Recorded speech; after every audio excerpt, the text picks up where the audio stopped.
네, 안녕하세요. 별리사스쿨 민법 류호건입니다. 자, 이번 강의는 제목이 민법 실전 조문 강의다, 그죠? 그래서 우리는 조문 강의를 계획을 했고요.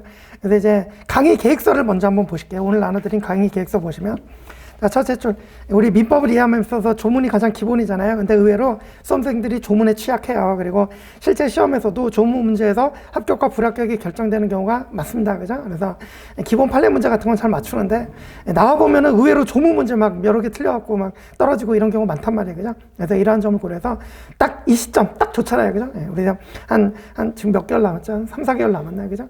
요 시점에서 전체적으로 조문을 한번 정리해보는 시간을 가져보기 위해서 이번 강의를 개설을 하게 되었습니다. 그래서 이 조문 강의다 보니까 조문을 좀 씹어드릴 거예요. 그죠? 그래서 둘째 문장 보시면 이번 강의는 조문 강의지만, 그러니까 기본적인 조문 이런 거 강의하는 게 아니라 실전 조문 강의잖아요. 그래서 이 수강 대상이 처음 민법에 입문하는 이런 수험생보다는 당장 내년 1차 시험을 치러야 하는 수험생을 위한 조문 강의란 말이에요. 그죠? 그래서 수강생 여러분들도 이 강의를 통해서 조문의 내용을 일단 정확하게 숙지하는 것은 물론이고, 나아가 이 조문을 통해서 민법 정반을 정리하는 기회로 삼아야 돼요. 지금 여러분들 수준이라면 조문 강의를 통해서 이 민법 전반을 정리하는 기회로 삼아야 돼요. 그래서 저는 항상 기본 강의 때부터 조문을 기초로 그 위에 판례를 쌓아나가는 방식으로 학습하라고 항상 말씀을 드리잖아요. 근데 이게 어렵죠. 이걸 깨달으면 사실은 민법 고수가 되는 거예요. 그죠? 그래서 이번 강의도 그런 방식으로 진행이 될 것이고요. 다만 조문 강의는 횟수가 8회잖아요. 그래서 수업 시간에 제가 다루어 드릴 수 있는 판례는 많지 않아요. 그래서 조문과 직결되는 딱 이 조문의 딱 해석에 직접적으로 관련되는 그런 판례 정도로 이제 판례를 한정을 할 거예요. 그죠? 그래서 그런 판례는 제가 이렇게 오늘 나눠드린 프린트처럼 보충 자료로 이제 판례를 프린트해서 나눠드릴 거예요. 그죠? 그래서 이렇게 이제 그 판례 정도로 한정될 수밖에 없지만, 수험생들이 이제 여러분들이 복습하실 때는 강의에서 다룬 조문을 기초로 여러분들이 여태까지 학습해 오셨던 판례와 기출문제 같은 거를 그 조문 위에 추가해서 살을 붙여 나가는 식으로 공부를 하면 되는 거예요. 그러면 이 8회 강의 끝날 때쯤이면 여러분들 민법 한 번을 전체적으로 체계적으로 한번 정리할 수 있는 기회가 될 거예요. 그죠? 그래서 마침 뭐 강의실 사정 때문에 그렇게 되긴 했지만, 일단 기본적으로 일주일에 2번 목요일 금요일 이렇게 강의를 하잖아요. 그래서 조문을 먼저 2회를 듣고 그 다음에 이제 월화수 시간 남잖아요. 그죠? 그때 그 조문 위에 여러분들이 민법에 여태까지 배웠던, 그러니까 제가 판례를 다 다뤄드릴 수가 없잖아요. 그러니까 기본서에 있는 판례나 이런 거를 그 위에 이제 쌓아나간다고 생각하시고 이제 체계를 잡으시면 된단 말이에요. 그죠? 강의를 진행하다 보면 이제 무슨 얘기인지 알게 될 거예요. 그죠? 이런 방식으로 공부를 하시면 되겠습니다. 그래서 조문을 좀 상세하게 씹어드릴 거예요. 그죠? 그 다음에 그 세 번째 문단 보시면, 이번 강의는 조문 강의이므로 주로 이제 기본 강의, 뭐 중급 강의 하다 보면은 순서대로 하니까 채권 강론이 제일 등한시 되잖아요. 그래서 이번 강의는 채권 강론, 이제 조문, 특히 이제 채권 강론은 조문이 중요하거든요. 그래서 채권 강론은 제대로 한번 보자는 의미에서 강의 순서를 채권 강론부터 진행합니다. 그래서 밑에 진도표 나와 있지만 뭐 상세한 거는 조금 달라질 수 있고, 어쨌든 채권 강론, 채권 총론, 물권법, 민법 총칙 요 순서로 조문 강의가 진행이 될 거예요. 그 다음에 이번 실전 조문 강의도 도움이 될 수 있도록 최선의 노력을 다하겠습니다. 그죠? 그래서 밑에 진도표 보시면, 진도표는 그래서 지금 뭐 자잘한 건 보실 필요 없이 채권 강론, 채권 총론, 물권법, 민법 총칙 요 순서다. 요것만 보시고, 그 다음에 이제 그 날짜 및 시간이 있어요. 그게 제가 강의실 사정 때문에 이렇게 좀 왔다 갔다 해요. 그래서 그렇게 시간을 다 적어놨으니까 그거를 보시고, 그래서 이번 주하고 다음 주까지는 그냥 목요일, 금요일 저녁 시간 이렇게 하고요. 그 다음에 다음 주, 그러니까 셋째 주에는 10월 16일에는 목요일 저녁에만 강의가 있고요. 그 다음 주에 이제 20일이 월요일일 거예요. 월요일, 23일 목요일, 24일 금요일, 이렇게 이제 월목금 강의할 거고요. 월요일하고 금요일은 오후에 할 거고요. 이렇게 이제 시간이 좀 왔다 갔다 하니까 그거 좀 양해해 주시고 그 시간에 이제 맞춰서 찾아와 주시면 되겠습니다. 되셨죠? 이렇게 이제 8회가 예정이에요.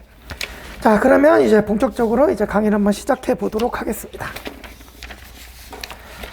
자, 채권 강론부터 볼 거니까 이제 조문 527조 보시면 되겠습니다.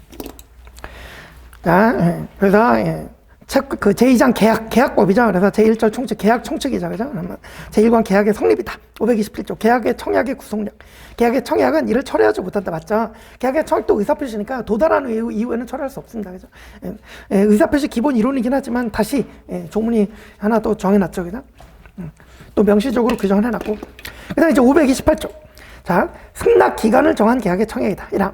승낙의 기간을 정한 계약의 청약은 청약자가 그 기간 내에 승낙의 통지를 받지 못한 때에는 그 효력을 잃는다. 그러면 그 기간 내에 승낙의 통지를 받지 못하면 청약이 효력을 잃는 거야. 그죠? 그 다음에 이제 2항. 승낙의 통지가 전항의 기간 후에 도달한 경우에 보통 그 기간 내에 도달할 수 있는 발송인 때에는 청약자는 지체 없이 상대방에게 그 연착의 통지를 해야 된다. 그러니까 이제 뭐 우리나라 같은 경우는 뭐 좁으니까 사실은 뭐 편지 보내면 2, 3일 내에는 다 도착하잖아요. 그죠? 그래서 그 충분히 도달시킬 정도로 이제 승낙을 발송을 했는데 예컨대 뭐 우체국의 과실이나 이런 걸로 뭐 늦게 도착을 했다, 연착을 했다 그러면 청약자는 그 늦게 도착한 승낙을 받은 경우에 늦게 도착했다는 사실을 통지를 해줘야 돼요. 승낙자한테 연착의 통지를 해야 돼요. 그죠? 그러면 자 일단 그 뒤에 단서는 빼고 연착 통지를 하여야 한다 그랬는데 연착 통지를 안 하면 어떻게 되냐? 사망으로 가셔갖고 청약자가 전항의 통지, 즉 연착의 통지를 하지 아니한 때에는 승낙의 통지는 연착되지 아니한 것으로 온다. 기간 내에 들어온 것으로 본단 말이에요. 그러면 의제죠. 본다니까 의제죠. 기간 내에 들어온 것으로 봐버리면 계약이 성립한단 말이에요. 맞죠? 그죠? 그 다음에 제가 이제 빼먹은 그 단서 보시면 그래서 528조 2항 단서를 보시면 그러나 그 도달 전에 지연의 통지를 발송한 때에는 그러하지 아니하다 그랬는데 그건 뭐냐면 그러니까 지연의 통지는 뭐냐면 도달하기 전에 야 아직 안 도달하고 있다 늦었다라고 통지하는 거예요. 그러면 미리 지연의 통지를 한 경우에는 나중에 늦게 도달했을 때 연착의 통지는 안 해도 돼요. 그럼 당연히 둘 중에 하나만 하면 된다는 취지죠. 맞죠? 그죠? 그래서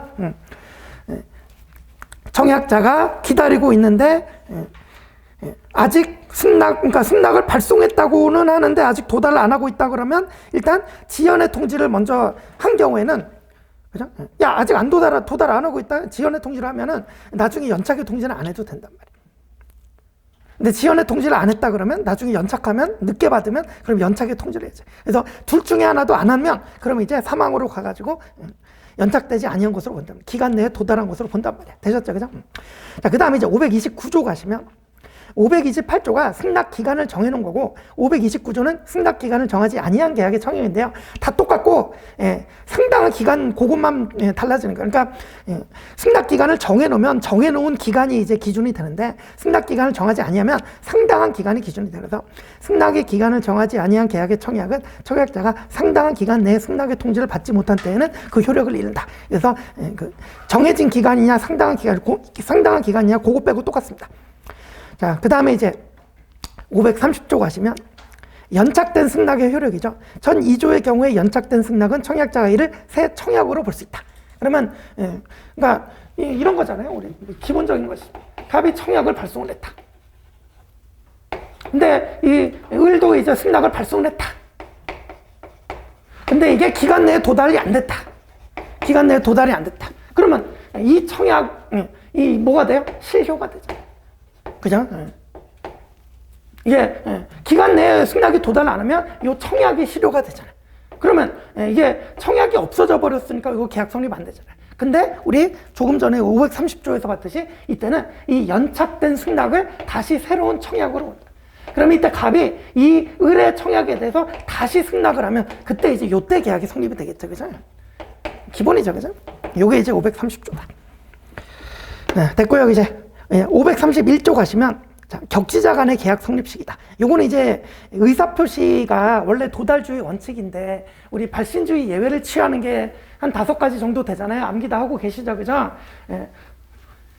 최고관 3개가 있고 그 다음에 사원총회 소집 통지 하나 있고 그 다음에 지금 나오는 격지자 간의 계약 성립식 이렇게 5개가 이제 예외적 발신주의잖아요. 그래서 531조가 이제 예외적 발신주의를 취하는 조문으로서 읽어보시면 격지자 간의 계약은 승낙의 통지를 발송한 때 성립한다 이거예요. 그죠? 그래서 도달한 때 성립하는 게 아니라 발송한 때 성립하는 거예요. 격지자 간의 계약 성립식이다. 그죠? 자, 그럼 여기까지 보고서 자, 이제 문제가 하나 생기는 게 뭐냐면 우리 노트를 한번 보실게요. 오늘 나눠드린 노트 보시면 노트 1쪽에 맨 위에 도해를 보시면 이게 528조 1항하고 531조는 사실 충돌이 돼요. 이제 보시면 1월 1일에 건데 청약을 했다. 네, 승낙기간을 정해놨다. 7월 1일까지로 승낙기간을 정해놨다. 근데 이제 5월 1일에 상대방이 승낙을 발송을 했는데 이게 안 도달, 이 기간 내에 도달 안 하고 이때 예컨대 8월 1일 날 이때 도달을 해버렸단 말이에요. 그럼 이제 승낙이 연착됐잖아요, 그죠? 그러면 이게 지금 우리 531조를 읽었는데 531조는 예외적 발신주의라고 그래서 격지자 간의 계약 성립 시기가 발송시라고 그랬어요. 어쨌든 승낙을 발송하긴 했으니까 5월 1일에 발송했으니까 531조에 따르면 이 5월 1일에 계약이 성립됐다고 봐야 돼요. 근데 528조 1항에서는 아까 봤지만 승낙 기간 내에 승낙이 도달하지 못하면 이때는 이 청약이 실효된다 그랬잖아요. 그래서 이 528조에 따르면 늦게 도달했기 때문에 청약이 실효되고 그러면 이제 계약이 성립을 안 한단 말이에요. 그럼 이거 충돌이잖아요. 그죠?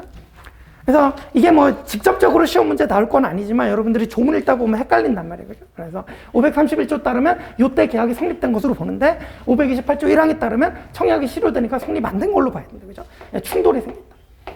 이 충돌 문제를 어떻게 해결할 것이냐? 우리 통설은 해제 조건설이다. 해제 조건설은 미리 이제 효력을 인정을 해주죠. 그래서 531조에 따라서 이때 계약이 성립되는 걸로 봐요. 근데 이 기간 내에 승낙이 도달하지 않았다 그러면 해제 조건이 성취됐다고 봐서 성립된 계약이 다시 불성립으로 된다. 이렇게 이제 해석하는 게 해제 조건설이에요. 그러면 깔끔하게 해석이 됩니다. 그래서 결론적으로는 어떻게 되냐? 528조 1항에 따라서 계약이 성립되지 않는 거예요. 얘가 있습니다. 자, 그게 이제 충돌 문제였다. 그죠? 그래서 노트에 결국 528조 1항에 따라서 계약은 성립되지 않는다 그랬죠. 해제 조건 성취돼서 그렇습니다. 이렇게 해석을 한다. 충돌 문제. 자, 그 다음에 계속 조문 이제 532조 가실게요. 이것도 별거 아니지만 가끔 나오죠. 의사실현에 의한 계약 성립인데 청약자의 의사표시나 관습에 의해서 승낙의 통지가 필요하지 아니한 경우에는 계약은 승낙의 의사표시로 인정되는 사실이 있는 때 성립한다. 가장 대표적으로 드는 예가 이렇게 책을 써가지고 보내주면은 그 책에다가 자기 이름 쓴다. 그러면 이름을 쓰면 이제 자기가 그거 갖겠다는 얘기잖아요. 그죠? 그래서 이름을 쓰는 그런 행위, 그걸 이제 의사실현이라고 봐서 그 행위를 한 때, 그때 이제 계약이 성립된 것으로 본다. 이런 게 이제 의사실현에 의한 계약 성립이잖아요. 그죠? 그래서 포인트는 뭐냐? 그 승낙의 의사표시로 인정되는 사실이 있는 때, 그때가 이제 계약 성립 시기다. 그죠? 우리 의사실현에 의한 계약 성립에서 계약 성립 시기는 그 승낙의 의사표시로 인정되는 사실이 있는 때 성립하는 게 되셨죠? 자, 그 다음에 이제 533조 교차청약이다. 자, 교차청약은 한 사람은 청약하고 한 사람은 승낙하고 이런 게 아니라 쌍방이 이제 청약을 해버리는 거예요. 그러면 당사자 간에 동일한 내용의 청약이 상호 교차된 경우에는 자, 양 청약이 상대방에게 도달된 때 계약이 성립한다니까 결국은 나중에 도달한 청약의 의사표시가 도달할 때 그때 이제 계약이 성립한다 얘기가 되겠죠. 그죠? 그래서 요건 이제 533조 교차청약이다. 그 다음에 이제 534조는 변경을 가한 승낙이다. 그럼 승낙자가 청약에 대해서 조건을 붙이거나 변경을 가해서 승낙한 때에는 그 청약에 대해서 거절한 거죠. 대신에 뭐예요? 그 동시에 새로 청약한 것으로 본다. 그러면 이제 아까 저기 보여드렸던 사례랑 똑같이 그 청약자가 거기에 대해서 다시 승낙을 해야 계약이 성립하는 거예요. 맞죠? 그죠? 그 다음에 이제 534조에서는 이제 그 청약의 효력에 대해서 명시적으로 얘기를 안 하고 있는데 이제 보충 판례 요거 하나 보시면 자, 보충 자료 534조 보충 판례 하나 있죠? 여기 보시면 그래서 조문은 이제 그 거절과 동시에 새로 청약한 것으로 본다 그랬는데 판례는 이때 그 청약이 실효된다고 명시적으로 밝히고 있습니다. 그래서 판례 보시면 밑줄만 보실게요. 매수인이 청약에 대해서 조건을 붙이거나 변경을 가해서 승낙한 때에는 민법 534조의 규정에 비추어 그 청약의 거절과 동시에 새로운 청약으로 보게 된다 그랬잖아요. 그죠? 그래서 그로 인해서 종전의 매도인의 청약은 실효된다. 판례는 실효된다까지 얘기를 해줬어요. 되셨죠? 이렇게 보시고 자, 그 다음에 535조. 매우 중요한 조문이죠. 그죠? 그래서 535조 계약 체결상의 과실책임이다. 그래서 1항 보시면 목적이 불능한 계약을 체결할 때에 그 불능을 알았거나 알 수 있었을 자는 상대방이 그 계약의 유효를 믿었음으로 인하여 받은 손해를 배상해야 된다. 자, 이때 계약의 유효를 믿었음으로 인하여 받은 손해다. 이른바 신뢰이익 배상이죠. 신뢰이익 배상. 그래서 실내이익 배상의 대표적 조문이죠. 그죠? 그래서 그 단서, 당연히 실내이익 배상이다 보니까 그러나 배상액은 계약의 유효함으로 인하여 생길 이익액을 넘지 못한다. 즉 이행이익 배상을 넘지 못한다 그랬죠. 그죠? 그래서 그리고 이제 뭐 다 읽어드렸지만 이제 요건이 그 불능을 알았거나 알 수 있었을 자가 책임지는 거야. 그러니까 귀책사유가 필요한 거야, 이때는. 그죠?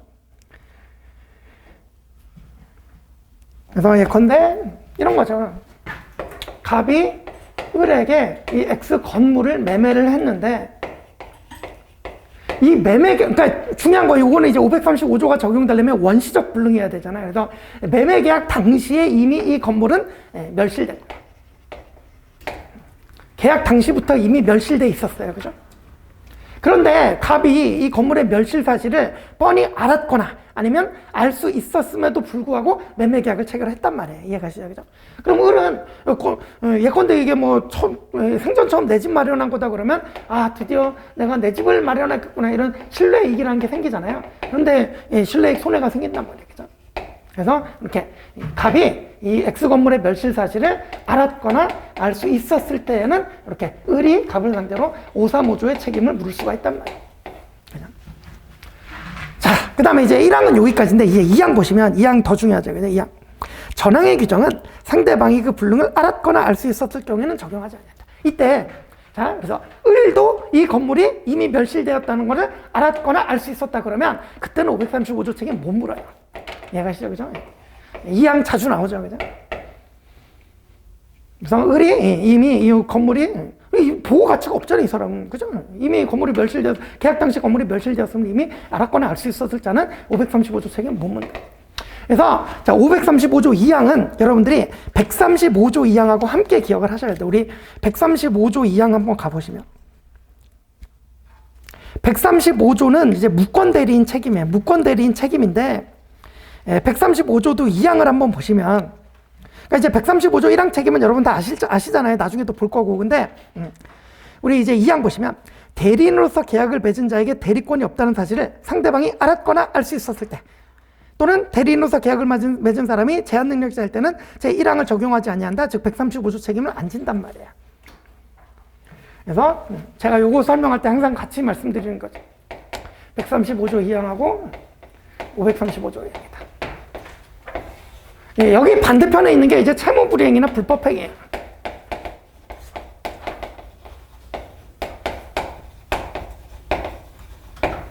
이 채무불이행이나 불법행위 손해배상 청구는 그 이제 청구자, 즉 채권자죠. 채권자의 악이나 과실 유무를 묻지 않습니다. 불문이에요. 이제 채무불이행이나 불법행위에서 채권자한테 악이나 과실이 있다 그러면 과실상계 사유가 될 뿐이지 이 손해배상 청구권 자체가 부정되지는 않아요. 그래서 채무불이행과 불법행위는 채권자의 악이나 과실을 묻지 않습니다. 불문이에요. 근데 지금 요 135조 2항하고 535조 2항하고 그 다음에 오늘 이따 다음 시간에 또 배울 건데 이거죠. 매도인의 담보책임.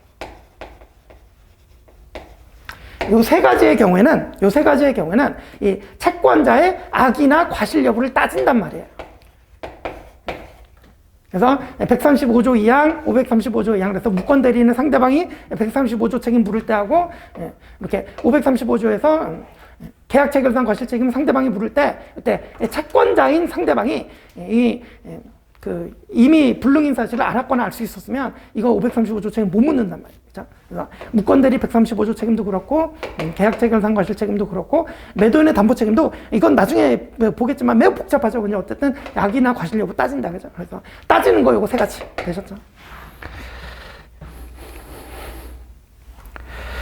자, 그렇게 정리하시고 자, 그 다음 이제 535조도 판례가 좀 많이 있어요. 그래서 535조 판례 보충 자료 보시면 노트하고 판례하고 같이 보실게요. 노트는 없구나. 노트는 없고 이제 535조 판례 보충자료 볼게요. 일단 판례 1번. 자, 이제 판례 1번은 기본이죠. 자, 계약 체결 후에 채무의 이행에 불응하겠다 그러면 후발적 불능이죠. 후발적 불능인 경우에는 채권자가 이행을 청구하지 못하고 이때는 채무불이행으로 가는 거예요. 그죠? 채무불이행을 이유로 손해배상을 청구하거나 계약을 해지할 수 있다. 물론 귀책 사유가 있을 때지. 귀책 사유가 없으면 위험부담 문제로 가죠. 그죠? 근데 그러나 계약 당시에 이미 채무의 이행이 불가능했다. 이게 뭐야? 바로 원시적 불능이죠. 그죠? 그래서 계약 당시에 이미 채무의 이행이 불가능했다. 그럼 원시적 불능이다. 그러면 특별한 사정이 없는 한 채권자가 이행을 구하는 것은 허용되지 않습니다. 왜? 원시적 불능이면 계약이 무효예요, 무효. 그죠? 그러니까 이제 이행 청구가 아예 안 되죠. 그래서 민법 535조에서 정한 계약 체결상 과실 책임을 추궁하는 등으로 권리를 구제받을 수밖에 없다. 그죠? 뭐 이건 기본이잖아요. 그죠? 그래서 불능이다. 근데 이제 원시적 불능이다. 그 다음에 후발적 불능이다. 그리고 일단 계약은 뭐 이거 기본이니까 뭐 노트 따로 정리 안 해놨는데 일단 원시적 불능은 계약은 무효고 후발적 불능은 계약 자체 유효하잖아요. 그죠? 그럼 이제 후발적 불능일 때는 귀책 사유가 있으면 이제 채무 불이행으로 가는 것이고 귀책 사유가 없으면 이제 위험 부담으로 가는 것이고 기본이 됩니다.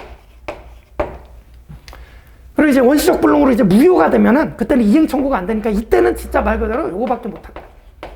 535조의 실내이익 배상 청구밖에 못 한다. 그죠? 요런 얘기잖아요. 그게 이제 판례로 정리가 돼 있는 거야. 그죠? 그래서 이제 후발적 불능에는 이행 청구는 아예 허용이 안 되고 무효니까. 그래서 535조에서 정한 계약 체결상 과실 책임을 추궁하는 등으로 권리를 구제받을 수밖에 없다. 그랬죠. 그죠? 자, 그 다음에 이제 요 뒷부분부터는 이제 2017년 최신 판례에서 추가되는 내용이니까 잘 보시면. 자, 채무의 이행이 불가능하다는 것은 절대적 물리적으로 불가능한 경우만이 아니라 사회생활상 경험칙이나 거래상의 관념에 비춰볼 때 채권자가 채무자의 이행에 실현을 기대할 수 없는 경우도 포함한다. 그죠? 그리고 이제 이는 채무를 이행하는 이가 자 요거 이제 포인트예요. 법률로 금지되어 행위의 실현이 법률상 불가능한 경우도 마찬가지다. 그래서 법률상 그러니까 원시적으로 법률상 불능이었다. 이것도 이제 원시적 불능 무효 맞단 말이에요. 그럼 535조 책임밖에 못 묻는단 말이에요. 대표적인 사례가 꺽쇠 2번인데 보시면 1필의 토지 중 일부를 특정해서 매매 계약이 체결되는데 그 부분의 면적이 건축법 등등에 따라 분할이 제한되는 경우. 일부를 팔았는데 분할이 제한된대요. 그러면 법적으로 이거 이행을 못해요. 그러면 불능이죠. 근데 이게 계약 당시부터 그랬단 말이에요. 그러면 그러니까 법률상 금지된 게 원시적 불능인 거예요. 그러면 535조 책임밖에 못 묻는다는 거예요. 일로 가야 되니까. 그때는 이제 일로 가야 되니까. 그죠? 535조 책임밖에 못 묻는다. 되셨죠? 그죠? 그래서 다음 줄 소유권 이주등기 절차 의무는 이행이 불가능하다. 원시적 불능이다. 이거죠.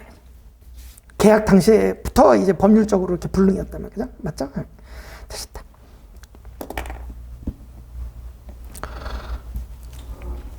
뭐 이건 기본이죠, 그죠? 쪼개기, 그죠? 자, 그 다음에 이제 판례 꺽쇠 2번 가시면, 자, 이게 지금 제가 이제 원시적 불능 이렇게만 간단하게 썼는데, 정확하게는 뭐예요?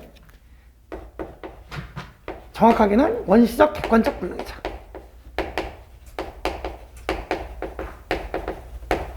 이게 주관적 불능이라고 그러면 타인 권리 매매예요. 주관적 불능이면 그 사람만 이행을 못한다. 그러니까 다른 사람 소유이기 때문에 그 사람만 이행을 못한다. 그러니까 대표적으로 타인 권리 매매를 생각하시면 되는데 우리 타인 권리 매매는 유효하잖아요. 그죠? 그러면 원시적 불능이기 때문에 포함이 안 돼요. 그래서 535조는 원시적 객관적 불능 요거를 전제로 한 거예요. 그래서 제가 기본 강의 때 많이 이제 설명드렸지만 우리 그러니까 학설은 요 535조의 유추 적용을 여러 군데 인정을 해요. 근데 우리 판례는 오로지 딱 이 원시적 객관적 불능일 때만 535조 적용하고 다른 데는 유추 적용 인정 안 해요. 요게 이제 기본이에요. 그죠? 그래서 판례 태도를 한번 보십시다. 그래서 판례 꺽쇠 2번에 이제 로마자 1번 판례 보시면 자, 계약이 의사의 불합치로 성립하지 아니한 경우다. 이거는 계약의 불성립이지 계약이 성립했는데 원시적 객관적 불능 때문에 무효가 되는 거하고 계약이 아예 처음부터 불성립한 거하고는 다릅니다. 그죠? 그렇기 때문에 이 불합차, 계약이 의사의 불합치로 성립하지 않은 경우는 이 불성립의 경우에는 그로 인하여 손해를 입은 당사자가 상대방에게 부당이득 반환 청구나 불법행위로 인한 손해배상 청구를 할 수 있는지는 변론을 하고 아래 밑줄 민법 535조를 유추 적용해서 계약 체결상 과실로 인한 손해배상 청구를 할 수는 없다.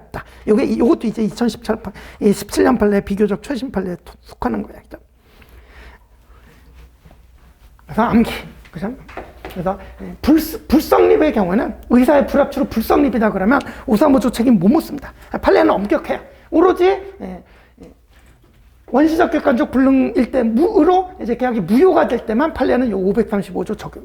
그 다음에 로마자 2번도 마찬가지예요. 로마자 2번은 뭐냐면, 여러분 아시죠? 이른바 계약 교섭 단계에서의 부당 파기 문제인데, 그래서 로마자 2번 보시면, 어느 일방이 교섭 단계에서 계약이 확실하게 체결되리라는 정당한 기대 내지 신뢰를 부여하여 상대방이 그 신뢰에 따라 행동하였음에도 상당한 이유 없이 계약의 체결을 거부해서 손해를 입혔다. 이게 흔히 말하는 계약 교섭 단계에서 부당 파기 문제잖아요. 그러면 우리 제목에도 들어있지만 이게 계약이 성립된 게 아니라 계약 성립하는 과정에서, 즉 계약 교섭 단계에서 잘 될 것 같이 하다가 부당 파기를 해버렸단 말이에요. 그러면 이것도 아직 계약이 성립을 안 됐잖아요. 그죠?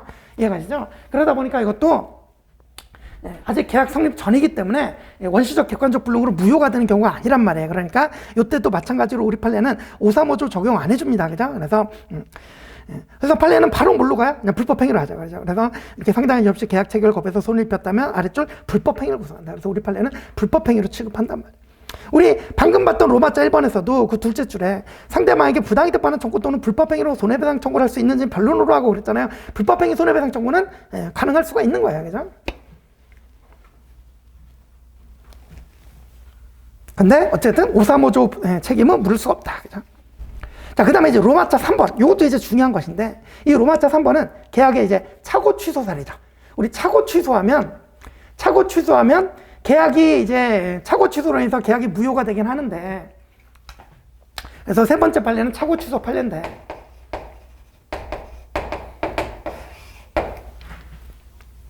우리 착오 취소의 경우에도 신뢰익 문제가 생기잖아요. 그러니까 이제 이 사례랑 사례 자체는 완전히 다르죠. 그러니까 착오 취소는 뭐냐? 일단 매매 계약이 유효하게 성립합니다. 그리고 나중에 이제 갑이 야 미안해, 내가 이거를 착오해서 너한테 팔았어. 내가 원래 안 팔아야 되는 건데 내 착오로 팔았어. 그러면서 취소를 해버립니다.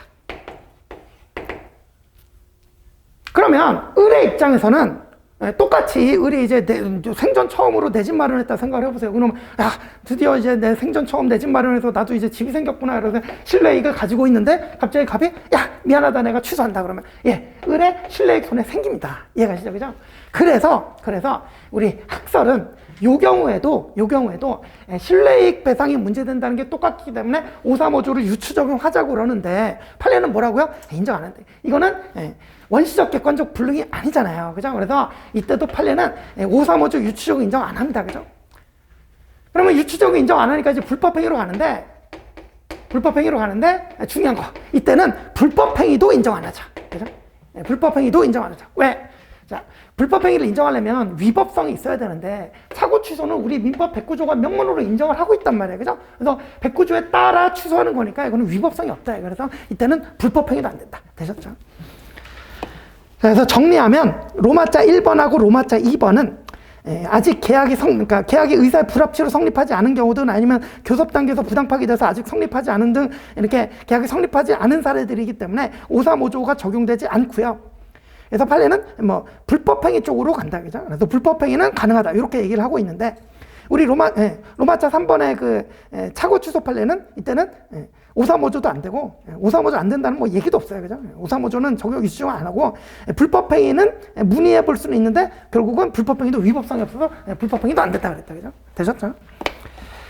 자, 이렇게 이제 535조에 관련된 판례들을 정리를 하시면 되겠습니다. 넘어가시고.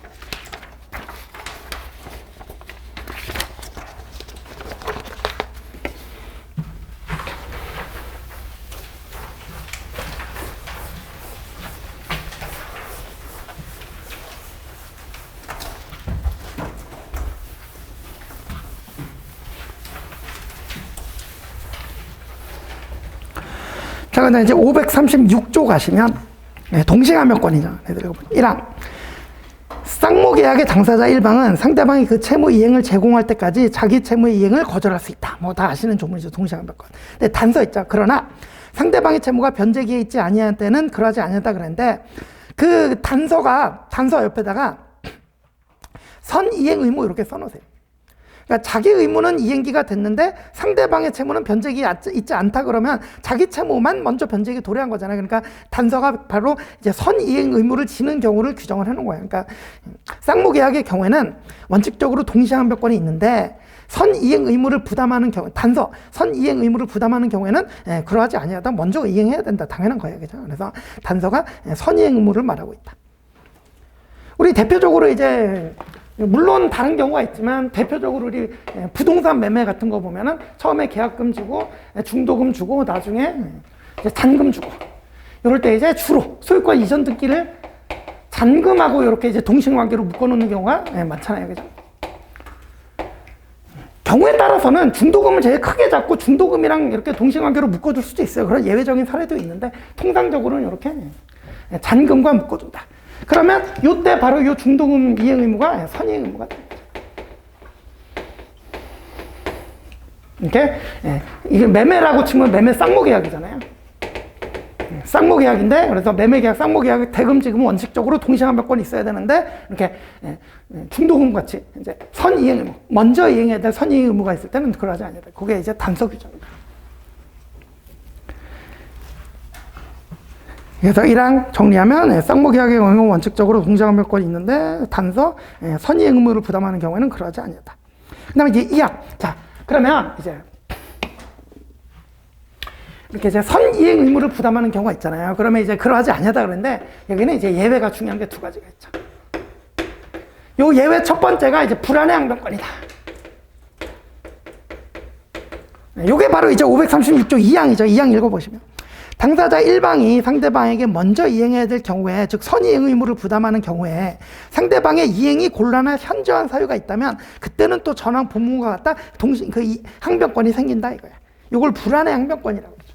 그러니까 이제 중도금을 먼저 줘야 되는데 내가 중도금을 줘봐야 제가 소유권 이전해줄 가능성이 전혀 없어 보인다, 그죠? 그러면 어차피 받는다는 게 불안하니까 그때는 불안의 항변권 행사할 수 있단 말이야, 그죠? 요게 이제 536조 2항이다, 그죠? 되셨고. 자, 그 다음에 또 두 번째 중요한 예가 요거 이제 보충 판례 노트에 있는 건, 보충 판례 프린트에 있는 건데, 그래서 보충 판례 프린트 536조 밑에 있는 판례 이제 보시면 요거는 이제 노트도 같이 보실게요. 노트 1쪽에 이제 두 번째 있는 도해죠. 그래서 거기 이제 그대로 여기 써보면 1월 4일에 계약금 지급하기로 했고 1월 10일에 중도금 지급하기로 했고 1월 30일에 잔금 지급하기로 했는데 요 잔금을 동시관계로 묶어놨다. 근데 자, 일단 요 매수인이 중도금 지급 의무를 1월 10일까지 이제 선이행 의무인데 이걸 지체합니다. 그래서 연체하는 거예요. 그러면 이제 바로 지체 빠지죠. 왜? 선이행 의무니까. 선이행 의무인데 이행을 안 하니까 바로 지체 빠집니다. 근데 그러다가 이제 쭉 지나가갖고 잔금 지급기일까지 도과했는데 상대방도 아직 이전 등기 이행 제공을 안 하고 있는 거야. 그러니까 서로 이행 제공을 안 하고 있는 상태에서 이 잔금 지급기일까지 도과된 사례예요. 그죠? 자, 그럼 우리 판례가 뭐라고 그러냐? 이때 중도금은 원래 선이행 의무였는데 서로 이행 안 한 상태에서 잔금 지급기일까지 도과해버리면 이때부터는 선이행 의무였던 중도금도, 그죠? 여기다 쓰지 말고. 이때부터는 잔금 플러스 중도금까지도, 맞죠? 중도금까지도 동시관계에 있게 된다. 그게 이제 두 번째 예외죠. 그죠? 그래서 서로 제공 없이 잔금 지급기일 도과.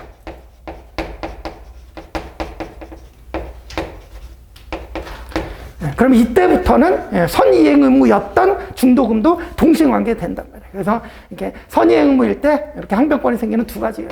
불안의 항변권하고 지금 요 사례예요. 그죠?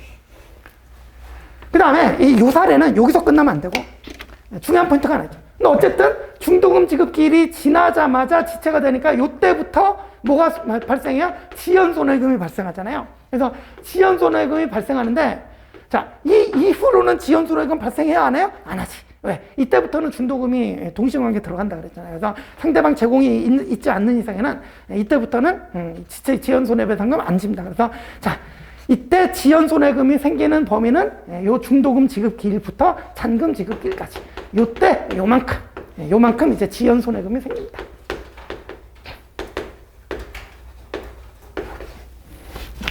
그러면 자, 잔금에다가 중도금에다가 요 지연손해금까지 추가가 됐잖아요. 그거까지도 우리 판례는 이전 등기 의무하고 동시행관계에 생긴다 그럽니다. 그래서 세 가지죠. 원래 동시행관계였던 잔금, 그 다음에 원래 선이행 의무였지만 나중에 동시관계가 되는 중도금. 그 다음에 중도금에 대해서 이 시점부터 이 시점까지 발생한 지연손해가. 요 세 가지가 모두 이 이전 등기 의무하고 동시관계에 있게 된다. 되셨죠? 그게 이제 그림에도 있고 이제 판례를 읽어볼게요. 그래서 판례 보시면. 로마자 1번. 매수인이 선의 의무인은 중도금을 지급하지 않았다 하더라도 계약이 해제되지 않은 상태에서 잔대금 지급기일이 도래해서 그때까지 중도금과 잔대금이 지급되지 아니하고 잔대금과 동시관계 있는 매도인의 소유권 전등기 소유 서류가 제고된 바 없이 기일이 도과했다면 자 나오죠. 매수인의 중도금 및 잔대금의 지급과 매도인의 소유권 전등기 소유 서류 제공은 동시관계 있다. 그래서 그때부터는 이 잔금 지급기일부터는 매수인은 중도금을 지급하지 아니한 데 대한 이행지체 책임을 지지 아니한다. 그래서 지연손해금은 여기서부터 여기까지만 생긴다. 그리고 이제 로마자 2번 보시면 매수인의 중도금 및 이에 대한 지급일 다음 날부터 잔대금 지급기일까지의 지연손해금 요거 말하는 거잖아요. 요거하고 잔대금까지 요 지급 채무 세 가지가 모두 다 소유권 전등기 임마 특별한 사정에 의한 동시관계에 있다. 되셨다. 자 되셨고 자 그래서 뭐 동시환명권은 근데 뭐 판례 무수히 많은 거 아시죠, 그죠? 판례는 따로 나중에 여러분들이 이렇게 정리를 하세요, 그죠? 요걸 조문으로 이렇게 그냥 기본적인 거 잡아드린 거를 기초로 해서 판례 이제 여러분들이 그 위에 얹으시면 되고. 자, 그 다음에 이제 537조부터 이제 위험부담 얘기가 나오죠. 아까도 이제 뭐 가지 쪼개기 하면서 일단 그죠? 불능일 때 원시적 후발적 나오고 원시적일 때는 이제 그냥 무효였고 후발적 불능일 때는 계약은 유효한데 귀책 사유가 있으면 채무 불이행, 귀책 사유가 없으면 이제 위험부담 그랬죠. 그래서 요걸 갖다가 이제 이때 위험부담할 때 이 위험은 다 아시죠? 대가의 위험을 말하는 거죠. 그래서 요 위험부담이 원칙이 537조자. 그래서 원칙이 537조 채무자 부담주의다. 채무자 부담의 원칙이다. 근데 예외적으로 538조가 이제 채권자가 부담하는 예외적인 상황이 되는 것이다. 일단 조문부터 읽어보시면, 자, 537조. 채무자 위험 부담주의. 그리고 요때 채무자 부담주의라고 하는데, 이 채무자는 이게 매매는 쌍무계약이니까, 갑이 이제 매도인이고, 을이 매수인이라고 생각을 하면, 매매는 쌍무계약이니까, 갑은 을에게 대금 지급 청권이 있고요. 그 다음에 을은 갑에게 X부동산 소유권, 그죠? 이전 의무, 그죠? 소유등 청권. 요게 있단 말이에요, 그죠? 그러면, 이 대금 청권을 기준으로 하면 얘가 채권자, 얘가 채무자고, 이걸 기준으로 하면 얘가 채권자, 얘가 채무자인데, 그러면 이때 채무자, 채권자는 뭘 기준으로 하냐? 대금이 아니라 물건을 기준으로 보는 거예요, 그죠? 그래서 이 X 물건을 기준으로 을이 채권자가 되는 것이고, 갑이 채무자가 되는 거예요. 그래서 채무자 부담주의 할 때 이 채무자는 이제 물건을 기준으로.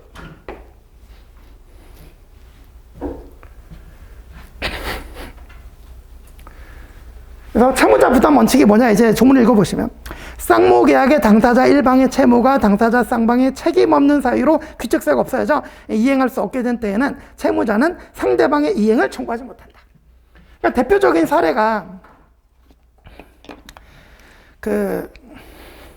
사례가 여러분 참외 사례 아시죠?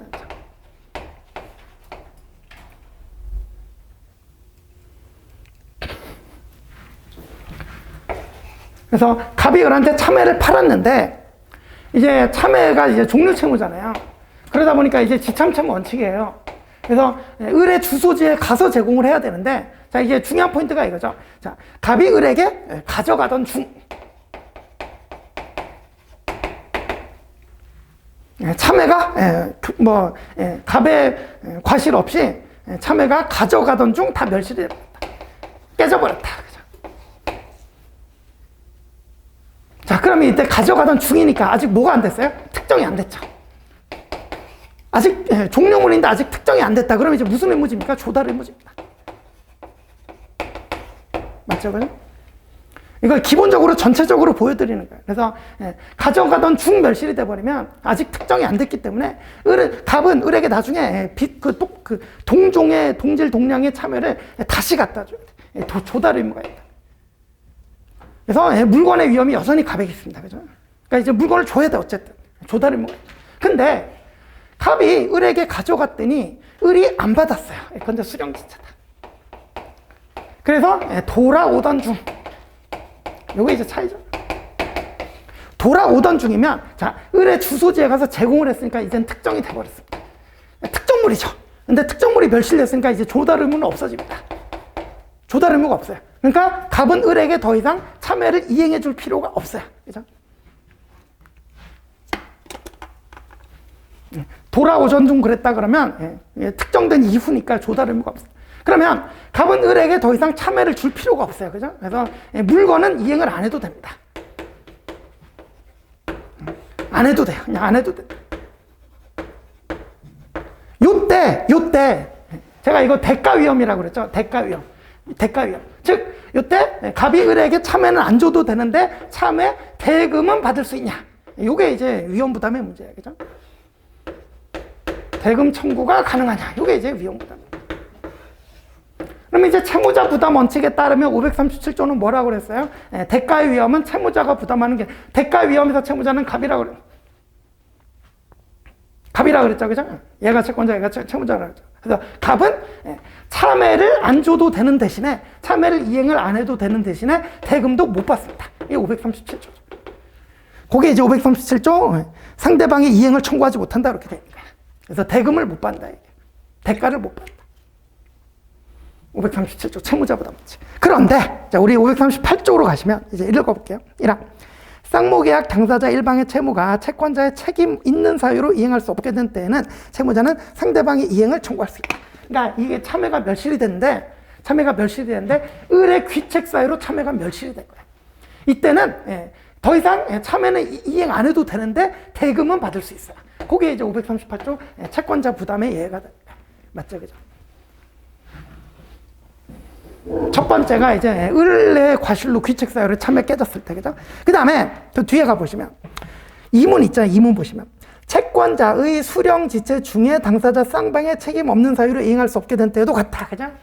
그래서 제가 지금 요즘 수령 지체사, 그래서 을이 수령 지체에서 돌아가던 중에 둘 다 쌍방의 과실 없이 참회가 멸실됐다 그때도 어쨌든 이 채권자 수령 지체 중이었기 때문에 대가의 위험이 채권자에게 이전이 돼서 참회는 이행 안 해도 되지만 대금은 받을 수가 있다.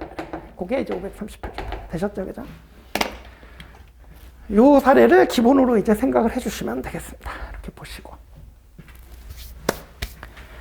자, 이게 이제 537조 조문의 기본이고.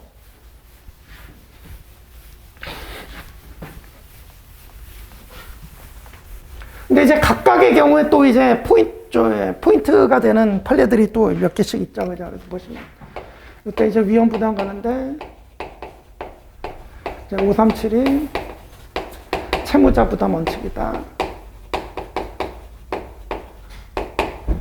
그 다음에 538조가 이제 예외적 채권자 부담 이렇게 쓸게요.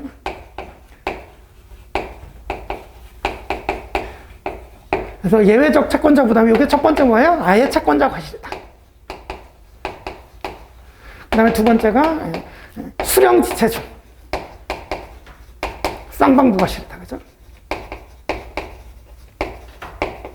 이 두 가지의 경우에 이렇게 538조로 가서 대금, 물건은 안 줘도 되지만 대금은 받을 수 있다. 이렇게 됩니다. 되셨고. 자, 그 다음에 이제 그래서 이제 537조 8조 조문은 다 받고 설명드렸고, 이 항을 안 읽었구나. 우리 538조 2항 한번 보실게요. 이 538조 2항은 중요하진 않습니다. 중요하지 않고요. 실제로 구체적인 예도 없어요. 구체적인 예도 없으니까 그냥 조문 쓱 한번 읽어보시면 돼요. 2항 보시면. 전항의 경우에, 자, 전항의 경우가 538조 1항이니까 물건은 참회는 안 줘도 되는데 대금은 받을 수 있는 경우에, 그때 전항의 경우에 채무자는 자기의 채무를 면함, 참회를 안 줘도 되는, 그죠? 참회 이행 의무를 면함으로써 이익을 얻은 때는 그 이익은 이를 채권자에게 상환해야 된다 돼 있어요. 그죠?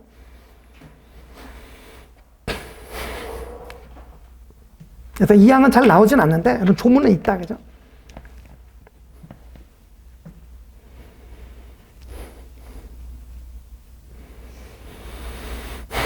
뭐 굳이 예를 찾자면 참회가 깨졌는데 뭐 동물 사료는 줄 수 있다면 그러면 그런 거 말하는 거야. 그죠? 그러면 그거는 이익 얻었다. 그거는 이제 채권자에게 상환해야 된다고 그런 얘기예요. 그죠? 그러면 채권자 뭐 동물 사료값 정도 받을 수 있겠죠. 그죠? 그런 취지다. 그죠? 됐고. 그래서 별로 중요한 부분은 아니다.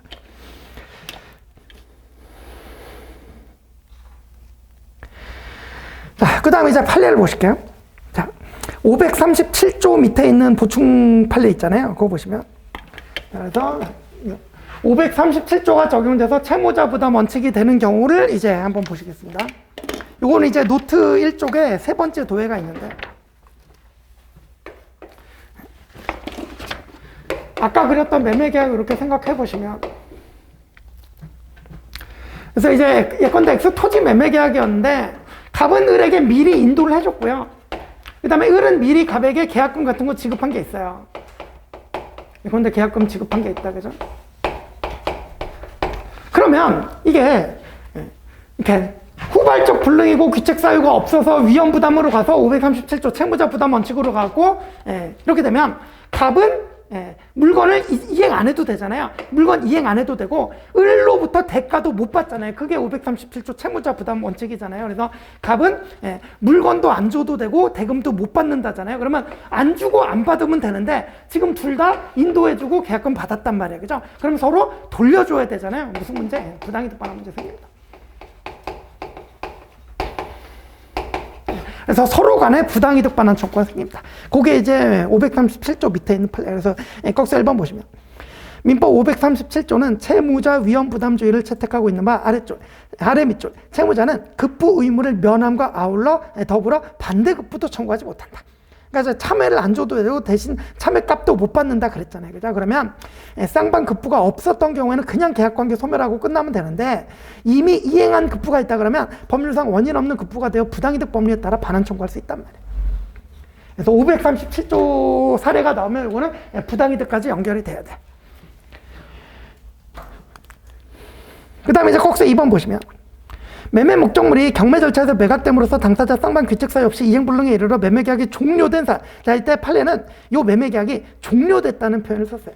왜냐, 이 계약 자체가 무효로 되거나 그런 게 아니에요. 그냥 서로 간에 537조에 따라서 이행 안 해도 되고 못 받는 그런 상황이 온 거지. 그죠? 그래서 이런 상황을 우리 판례는 매매계약이 종료됐다라는 표현을 씁니다. 이거 취소된 것도 아니고 무효도 아니고, 그죠? 그래서 유효인데 후발적 불능으로 귀책 사유가 없으니까 그냥 537조에 따라서 안 주고 안 받게 된 상황이 됐단 말이에요. 그죠?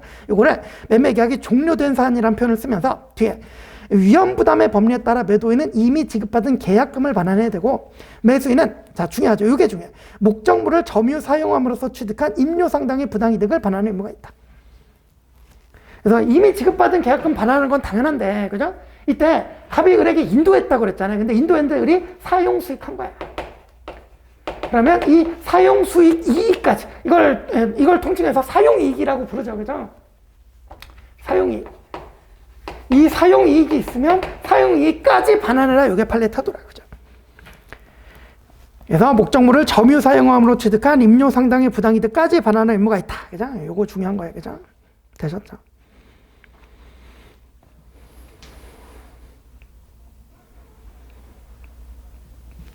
그래서 537조 상황이 되면 이렇게 서로 간에 부당이득 반환 의무 생긴다.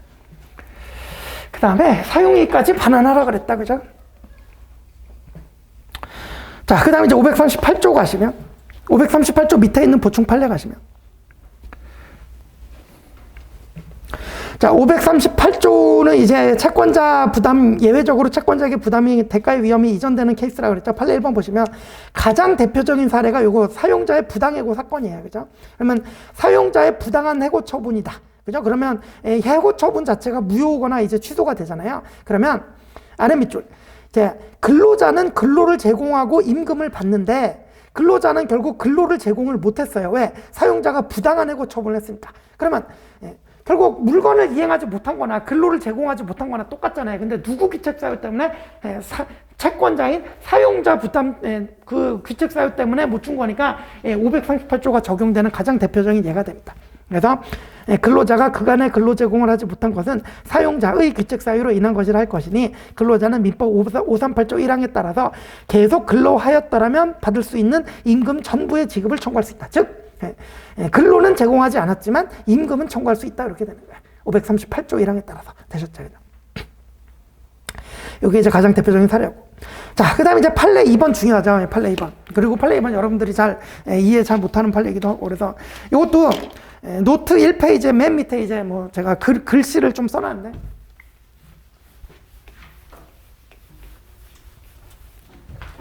이제 요 중에서 예외적 채권자 부담으로 갈 때, 이게 아까 로마자 1번은 그냥 채권자 귀책사였고, 두 번째, 요게 이제 수령지체주. 쌍방 귀책사유 없이잖아요, 그죠? 그냥 무책이라고 쓸게요, 요거. 그래서 채권자 수령지체 중에 쌍방 책임 없이 이렇게 불능이 된 경우에도 이렇게 538조로 가게 되는데, 자, 요 수령지체가 되려면 이행 제공이 있어야 돼요. 즉, 채무자가 이행 제공을 했는데 안 받아야 수령지체가 될 거잖아요. 그죠? 그래서 이 채권자를 수령지체에 빠뜨리려면 채무자는 이행 제공을 해야 돼요. 근데 이 이행 제공이 여러분 아시다시피 3단계로. 그래서 제가 그 변제 제공의 3단계 이렇게 써놨죠. 노트에다가. 노트 1페이지 맨 밑에 보면 변제 제공의 3단계 이렇게 있습니다.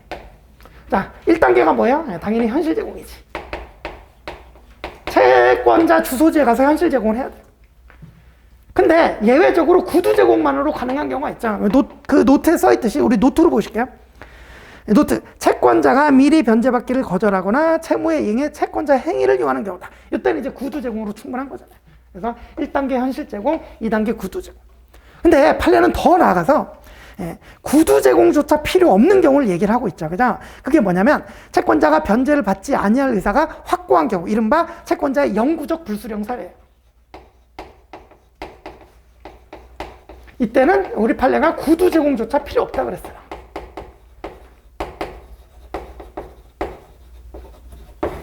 맞잖아요. 채권자가 영구적 불수령 의사를 밝혔어요. 그러면 이행 제공 뭐하러 해요? 그죠? 이행 제공 안 해도 되잖아요. 그죠? 그래서 구두 제공조차 필요 없다 이렇게 얘기를 합니다. 그래서 1단계, 2단계, 3단계. 그래서 특히 이제 3단계의 경우에 이 영구적 불수령 사례에서 근데 판례가 요걸 또 쪼갰어요. 무슨 얘기냐? 자, 영구적 불수령일 때는 판례가 구두 제공조차 필요가 없다 그랬는데 이거는 그 소극적 효과죠. 지체 책임을 면하는 효과밖에 안 줘요.